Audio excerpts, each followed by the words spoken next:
warahmatullahi wabarakatuh. Selamat pagi anak-anak. Ya, oke. Mari kita berdoa sebelum memulai pelajaran pada pagi ini. Berdoa sesuai dengan agama masing-masing.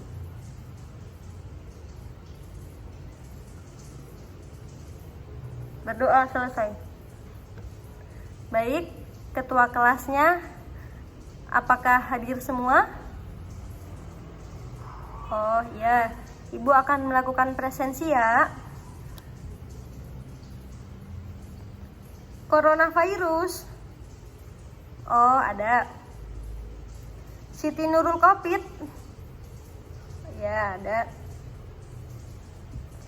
Nurul isolasi. Ada. COVID-19. Oh, sakit dia. Oh, iya. Muhammad Booster. Kenapa dia nggak masuk? Alfa atau gimana? Oh, Alfa. Oke, berarti dua ya yang tidak hadir ya, Alfa dan sakit. Oke. Tolong ditanyakan kepada Muhammad Booster kenapa dia tidak hadir ya pada pagi ini. Anak-anak, pagi ini Ibu akan menjelaskan tentang pesan dalam buku fiksi pada pelajaran bahasa Indonesia. Nah, ayo siapa yang tahu apa itu buku fiksi? Ada yang udah tahu atau belum? Ada yang sudah tahu, ada yang belum ya? Nah, pagi ini kita akan membahas menganalisis pesan dalam buku fiksi. Apa sih itu menganalisis pesan dalam buku fiksi? Nah, buku fiksi yaitu buku yang menyajikan kejadian atau peristiwa tentang kehidupan berdasarkan hasil rekayasa imajinasi pengarang. Kejadian-kejadian tersebut bukanlah kejadian yang sebenarnya, namun hanya sebatas rekaan atau hayalan belaka. Sedangkan buku non-fiksi merupakan kebalikan dari buku fiksi. Dalam buku non-fiksi menjelaskan kejadian yang sebenarnya terjadi dan hasilnya berupa pendapat atau opini atau penelitian seorang penulis. Ayo, apa tadi pengertian buku fiksi? Oke, sudah paham ya? Apa sih ciri-ciri buku fiksi itu? Ciri-ciri buku fiksi itu ada 3. Yang pertama, buku fiksi ditulis dengan menggunakan bahasa rekaan. Oke, yang kedua, banyak menggunakan kata-kata yang bersifat konotatif. Yang ketiga, yaitu isi buku berupa cerita yang di dalamnya mencakup ada alur, ada tema, ada tokoh, ada setting, ada sudut pandang, dan lain-lain. Itu tadi termasuk ciri-ciri buku fiksi. Ayo, siapa yang tahu unsur-unsur buku fiksi? Udah ada yang tahu atau belum? Sudah tahu ya apa itu unsur buku fiksi? Unsur-unsur buku fiksi yaitu sebuah buku fiksi seperti cerpen, novel, dongeng, atau yang lainnya. Tentu dibangun oleh 2 unsur, yaitu unsur intrinsik dan unsur ekstrinsik. Ya. Unsur intrinsik adalah untuk membangun di dalam cerita, sedangkan unsur ekstrinsik adalah unsur yang membangun di luar cerita. Ayo, siapa yang udah tahu unsur intrinsik apa aja? Meliputi apa aja tadi? Meliputi yang pertama yaitu ada tema.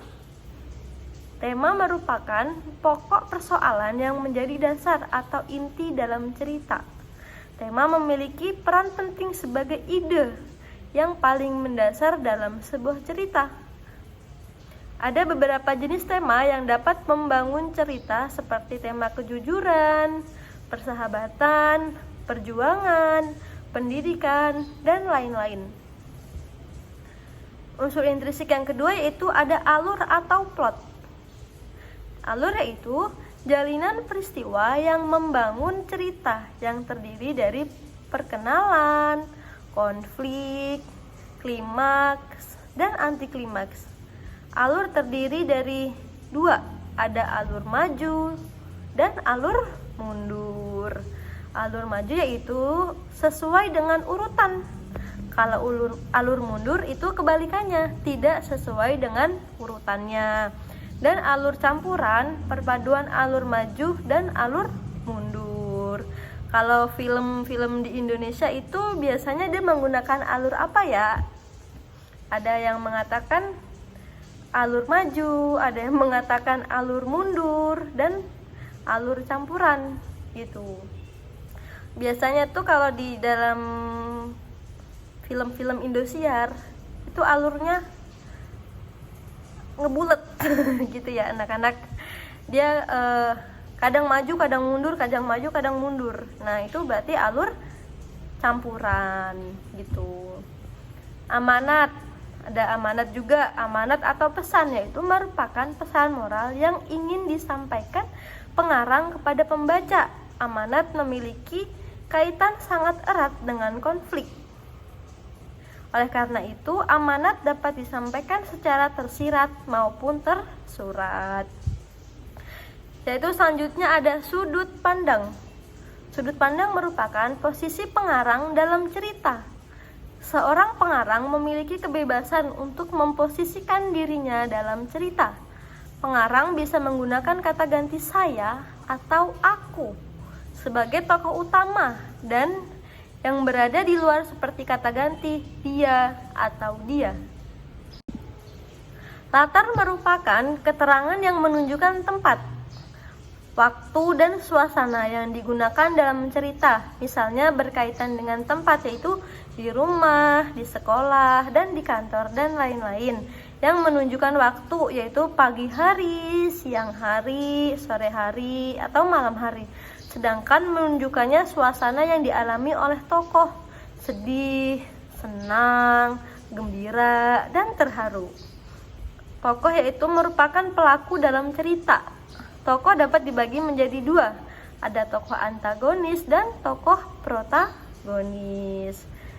Selanjutnya yaitu ada gaya bahasa. Gaya bahasa merupakan cara pengarang dalam menyajikan sebuah cerita, khususnya terkait dengan penggunaan bahasa. Apakah banyak yang menggunakan bahasa yang bersifat konotasi atau bahasa denotasi? Nah, itu. Unsur ekstrinsik adalah elemen yang membangunkan karya sastra dari luar, seperti latar belakang penciptaan karya sastra, kisah hidup penulis, ada psikologi penulis, terus kondisi ekonomi negara, kondisi politik negara, serta kondisi sosial budaya. Itu termasuk unsur ekstrinsik. Ya. Ada yang ingin bertanya anak-anak? Oh, tidak ya. Selanjutnya yaitu menyusun ulasan terhadap pesan sebuah buku fiksi. Ya, apa sih itu ulasan terhadap pesan sebuah buku fiksi gitu kan? Teks ulasan adalah sebuah teks yang berupa tafsiran atau komentar dengan tujuan untuk menilai ataupun menyampaikan kritik terhadap sebuah objek. Bisa buku, bisa drama, bisa novel, dan film atau lagu. Teks ulasan ini nantinya akan diterbitkan dan dijadikan tolak ukur bagi penikmat karya tersebut. Nah, jenis-jenis teks ulasan ada 3. Yang pertama yaitu teks ulasan informatif. Apa sih itu teks ulasan informatif? Yaitu teks ulasan jenis berisi gambaran singkat atau padat dan umumnya suatu karya. Yang kedua ada teks ulasan deskriptif, yaitu resensi jenis ini berisi gambaran detail pada tiap bagian suatu karya. Teks ulasan ini biasanya dilakukan pada suatu karya fiksi untuk mendapatkan gambaran jelas tentang manfaat, pentingnya informasi, dan kekuatan argumentatif yang dituangkan penulis pada sebuah karya. Teks ulasan ditulis secara objektif dan kritis, bukan berdasarkan pandangan subjektif dari penulis resensi. Contoh resensi terhadap novel dengan menggunakan pendekatan sosiologi. Ciri-ciri ulasan yang pertama yaitu memiliki struktur yang tepat. Yang kedua, memberi informasi mengenai sebuah karya sastra. Yang ketiga, memberikan pandangan atau opini. Yang keempat, dibuat untuk memberi pandangan kepada halayak. Struktur ulasan terdiri dari orientasi. Apa sih itu orientasi? Orientasi merupakan bagian pertama yang menjelaskan tentang gambaran umum sebuah karya, baik film, drama, maupun sebuah buku yang akan diluas. Bagian orientasi memberikan penjelasan kepada pembaca mengenai apa yang akan ditulis. Kalau tafsiran yaitu bagian yang berisi penjelasan detail mengenai sebuah karya yang diulas. Misalnya berisi tentang bagian-bagian suatu karya, keunikan, keunggulan, kualitas, dan lain sebagainya. Evaluasi merupakan bagian yang berisi pandangan dari pengulas mengenai hasil karya yang diulas. Evaluasi dilakukan setelah pengulas melakukan tafsiran secara cukup terhadap hasil karya tersebut. Pada bagian evaluasi ini, pengulas akan menyebutkan bagian yang bernilai atau kelebihan dari karya tersebut, ataupun bagian yang bernilai atau kekurangan dari karya tersebut. Yang terakhir yaitu ada rangkuman. Rangkuman merupakan bagian yang berisi kesimpulan dari ulasan terhadap suatu karya. Bagian ini juga membuat komentar penulis apakah hasil karya tersebut berkualitas atau tidak untuk ditonton atau dibaca. Baik, Ibu akan memberikan tugas ya buat kalian. Yang pertama yaitu tugasnya sebutkan ciri-ciri buku fiksi. Yang pertama. Yang kedua yaitu apa itu orientasi. Yang ketiga, sebutkan unsur-unsur intrinsik. 3 aja ya anak-anak ya. Oke, Ibu tunggu 5 menit dari sekarang.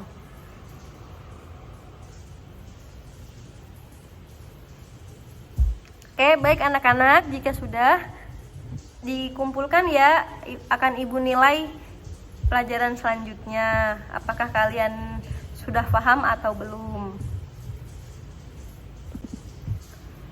Baik anak-anak, cukup sekian dari Ibu. Kurang lebihnya minta maaf yang sebesar-besarnya. Wassalamualaikum warahmatullahi wabarakatuh.